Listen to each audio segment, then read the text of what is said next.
Meanwhile, back in Washington in 1816, just 1 year after Waterloo and Rothschild's alleged takeover of the Bank of England, the American Congress passed a bill permitting yet another privately owned central bank. No exaggeration to say that the second bank of the United States was rooted as deeply in Britain as it was in America. So, by 1816, some authors claim the Rothschilds had taken control over the Bank of England and backed a new privately owned central bank in America as well. People had had just about enough. Opponents of the bank nominated a dignified senator from Tennessee, Andrew Jackson, the hero of the Battle of New Orleans. No one gave Jackson a chance initially.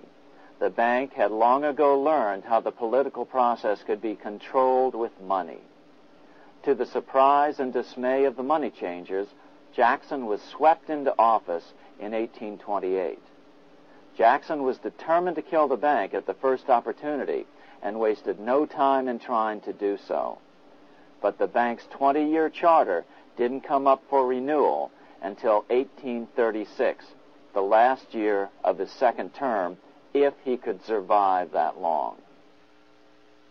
During his first term, Jackson contented himself with rooting out the bank's many minions from government service.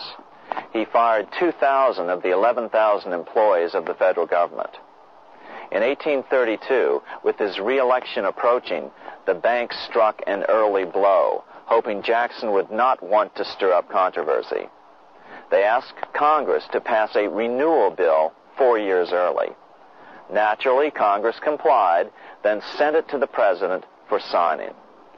But Jackson weighed in with both feet. Old Hickory, never a coward, vetoed the bill. His veto message is one of the great American documents.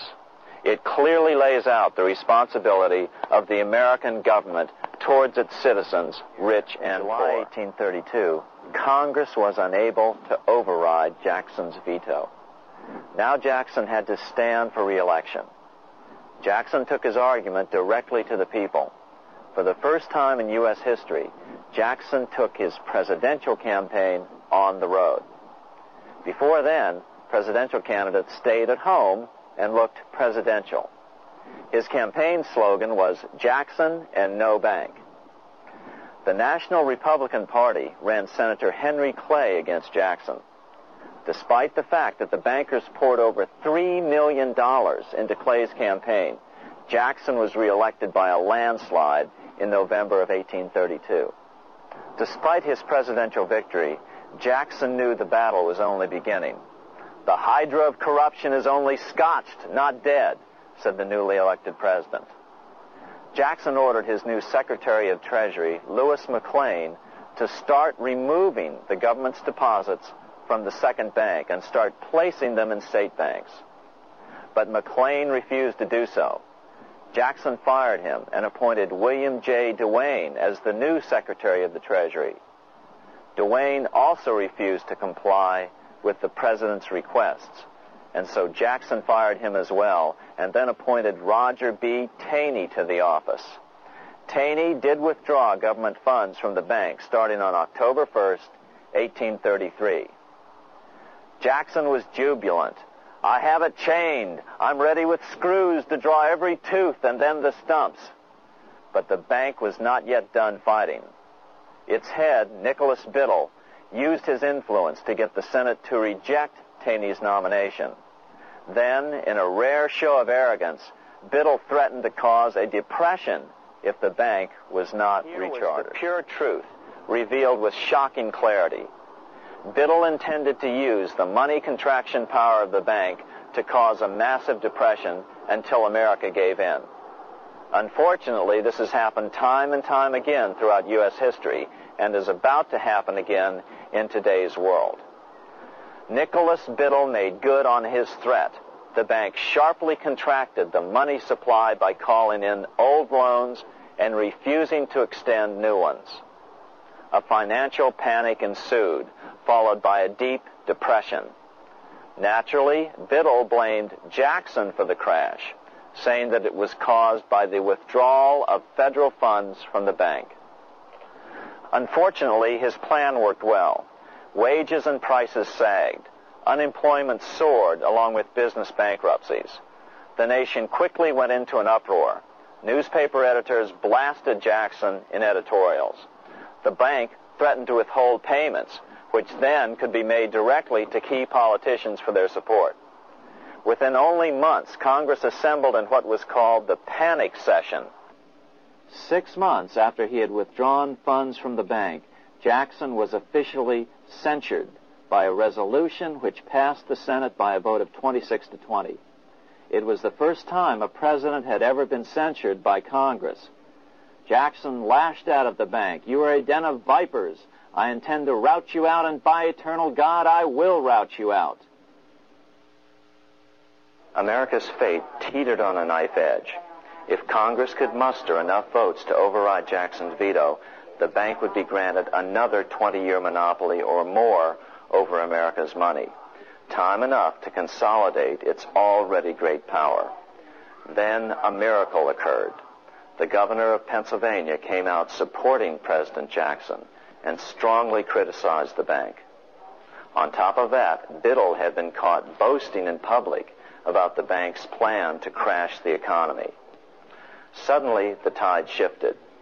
In April of 1834, the House of Representatives voted 134 to 82 against rechartering the bank. This was followed up by an even more lopsided vote to establish a special committee to investigate whether the bank had caused the crash. When the investigating committee arrived at the bank's door in Philadelphia, armed with a subpoena to examine the books, Biddle refused to give them up. Nor would he allow inspection of correspondence with congressmen relating to their personal loans and advances he'd made to them. He also refused to testify before the committee back in Washington. On January 8, 1835, Jackson paid off the final installment on the national debt, which had been necessitated by allowing the banks to issue currency for government bonds rather than simply issuing treasury notes without such debt. He was the only president to ever pay off the debt. A few weeks later, on January 30th, 1835, an assassin by the name of Richard Lawrence tried to shoot President Jackson, but by the grace of God, both pistols misfired. Lawrence was later found not guilty by reason of insanity. After his release, he bragged to friends that powerful people in Europe had put him up to the task and promised to protect him if he were caught. The following year, when its charter ran out, the Second Bank of the United States ceased functioning as the nation's central bank. Biddle was later arrested and charged with fraud. He was tried and acquitted, but died shortly thereafter while still tied up in civil suits. After his second term as president, Jackson retired here to the Hermitage outside of Nashville to live out his life. He is still remembered here for his determination to kill the bank. In fact, he killed it so well that it took the money changers 77 years to undo the damage. When asked what his most important accomplishment had been, Jackson replied, "I killed the bank." At first I was afraid, I was petrified, kept thinking I could never live without you by my side. But then I spent so many nights thinking how you did me wrong, and I grew strong, and I